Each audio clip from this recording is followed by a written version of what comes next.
Bonjour à tous.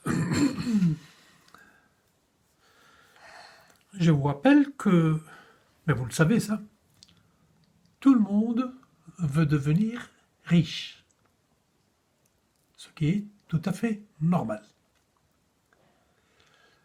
Mais il ne faut pas oublier, donc un conseil, il ne faut pas oublier que creuser un vrai trésor, ce n'est pas une partie de plaisir. Ça demande une organisation, ça demande du temps et surtout des efforts.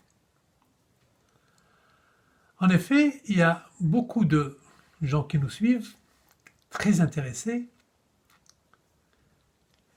qui veulent creuser et qui ont creusé, mais qui veulent creuser tout seuls.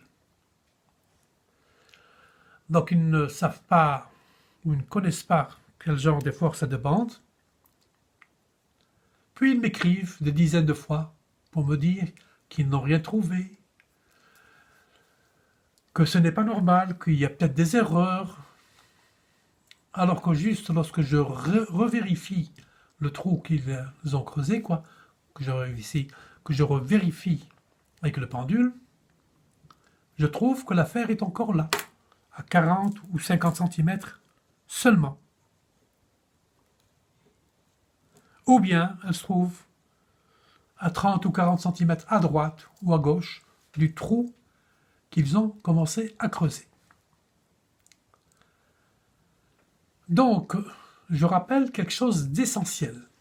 Je donnerai encore plusieurs fois des endroits très intéressants, mais avec 3, 4 mètres jusqu'à 10 mètres autour de l'endroit exact.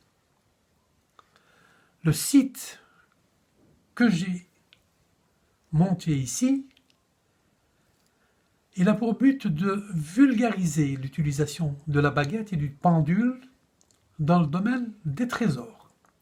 Ce n'est pas une œuvre de charité pour indiquer les endroits exacts à des personnes qui ne s'y connaissent pas ou qui ne font pas les efforts nécessaires.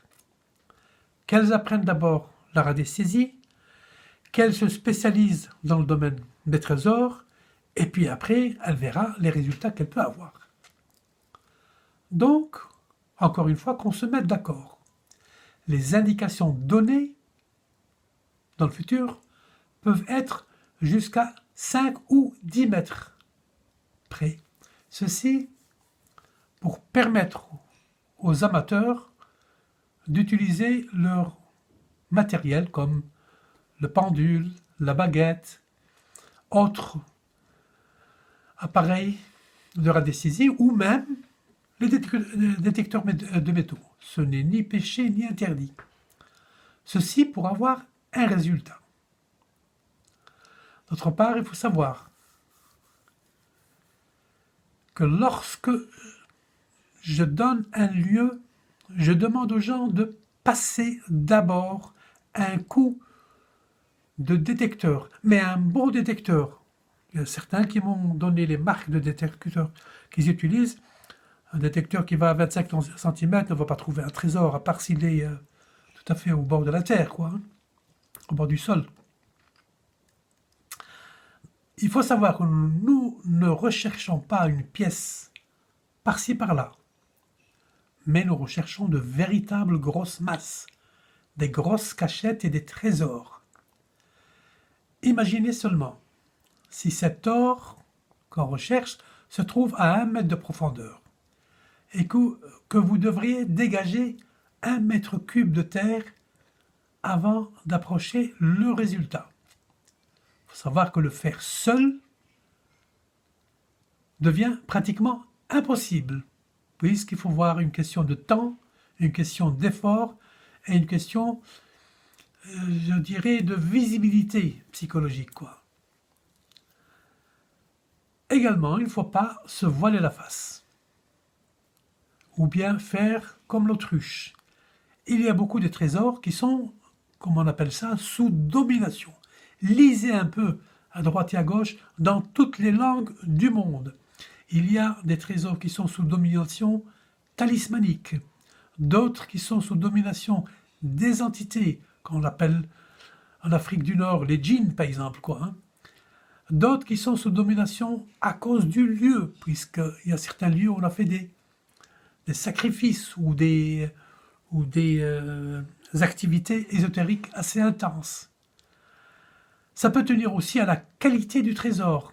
Un trésor religieux ou un trésor royal n'est pas le même qu'un trésor déposé par n'importe qui. Il faut être versé dans une certaine science pour réussir. Et je parle à tout le monde, même à moi-même. Donc, faites un effort, essayez de travailler en groupe pour avoir des résultats. Si vous êtes à 2 ou à 3 pour creuser, et si parmi vous, il y a quelqu'un qui s'y connaisse en matière radiesthésique et en matière ésotérique, ça serait un bienfait.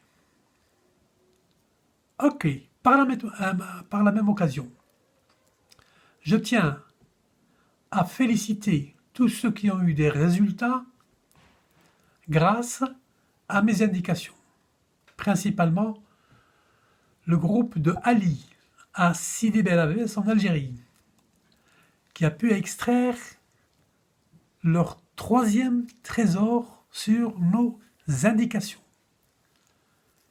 Il y a également Mounir de Gefsa, en Tunisie, qui a réussi une extraction après 2 tentatives infructueuses.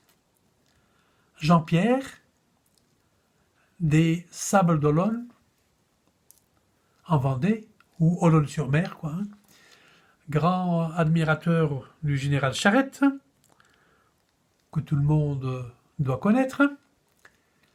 Il a réussi à extraire il a eu un bon résultat. Également Antonio, pour un petit pot. Antonio de Vintimille, dans la région de Vintimille en Italie, qui a réussi à extraire un petit pot rempli de pièces. Également 7 ou 8 autres qui n'ont pas voulu que je les cite, et je les comprends bien. Donc, ils veulent pas même leurs prénoms ne veulent pas être divulgués. Nos prochaines vidéos, on va donner des endroits précis à 5-10 mètres, Il y a 1 ou 2 trésors au sud de l'Angleterre. Il y en aura 1 ou 2 au nord de l'Espagne, 1 ou 2 à l'est de la Tunisie, un autre à l'ouest de la Tunisie, etc., etc. Et comme toujours, que le meilleur gagne, et le premier sera le plus avantagé. Une très bonne journée à tous, et à la prochaine.